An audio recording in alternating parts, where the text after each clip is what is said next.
Bibliophiles, and welcome back to Blatantly Bookish. I'm Marissa, and today I am here with the Future Classics book tag. Now, I have not been watching a lot of tags recently, and I have found this one and fell in love with it. I think it's a really interesting idea to think about what books will endure in the canon, which books will remain classics forever, and which books people will soon forget about.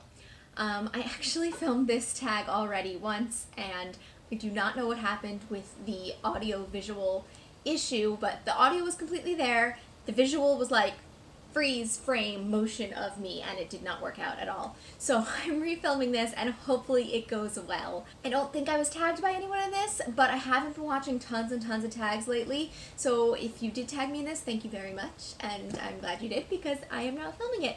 And if no one did, well, I'm allowed to film what I like. It is my channel after all. So, the first prompt is to pick an established classic that you think will be still relevant in the future. And so for this one, I've picked two, which is kind of cheating, but I picked Animal Farm and 1984 by George Orwell. Both of these books were inspired by events around World War II, but they're still about concepts that are relevant today, and I would argue will always be relevant. And that's how to run a government. 1984 is all about the dangers of totalitarianism, about how language is constantly changing and can affect the way we think, and they're about censorship and surveillance. And then Animal Farm is in particular an allegory about the rise of communism in Russia. So it's about revolution, totalitarianism, and the place of idealism in government. And I think that there's a reason that with the recent surge in nationalism, both in the UK and in the US, that sales for 1984 have skyrocketed. Both of these are brilliant books that I think will continue to be relevant again and again in new ways. The next prompt is to pick a recent book which you feel has gone under the radar, but which you're confident will be a future classic. And for me, that is The Secret Life of Bees by Sue Monk Kidd. This is a coming-of-age story about loss, betrayal, race, religion, and female power. It's such a honey-sweet book, but it's never sickeningly so. It's about Lily Owens, a 14-year-old girl who runs away from home with her motherly servant, Rosaline. They flee from Lily's abusive father and the recent racism that Rosaline encounters. But Lily is also fleeing memories, particularly the jumbled recollection of her mother's death.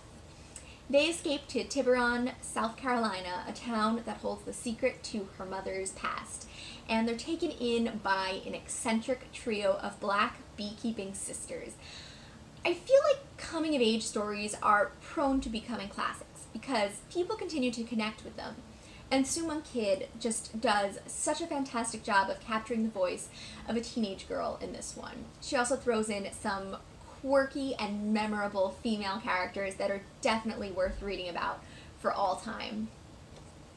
The next prompt is to pick a title that won one of your favorite book prizes recently, which you think will still be lauded in 50 years' time. Now, I don't really have favorite book prizes, but a book that I read, I guess fairly recently, I guess about a year ago now, that did win a book award was Ta-Nehisi Coates' Between the World and Me, and that won the National Book Award for Nonfiction in 2015. I was just blown away by this book when I read it last year. It's written in the guise of a letter to Coates' son, and it tackles his personal experiences with race and how thoughts on race are passed on from one generation to the next. He addresses the questions, what is it like to inhabit a black body and find a way to live within it? And how can we all honestly reckon with this fraught history and free ourselves from its burden? At its worst, it's a passionate, well-written memoir, and at its best, it's a poignant reflection on race in the U.S. The history of race in America is something that has remained relevant for generations, and a book that tackles these issues of how African Americans are treated in society will continue to garner attention. I sincerely hope, though, that one day people will find it more relevant as a history lesson to see how progress has been made rather than as something they can entirely identify with.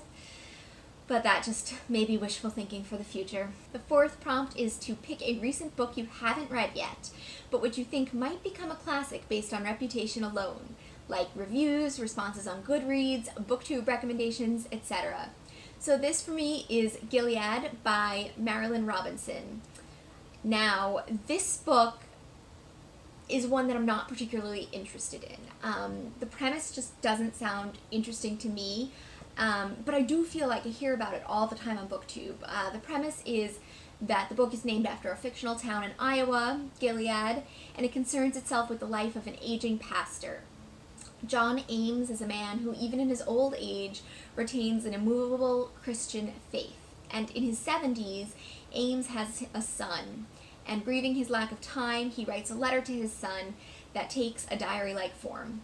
And I mean, it won the Pulitzer Prize in 2004. As I said, I hear about it all the time on booktube, but I'm just not interested in it. People compare Robinson's prose to Dickinson and Wordsworth, and simply based on its popularity and how people seem to uphold it as a life-changing, moving work, I think that there's a good chance this one will be a future classic.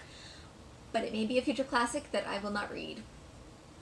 And the last prompt is to pick a favorite book that you want to save for your grandchildren or your friends' grandchildren to read in 50 years' time.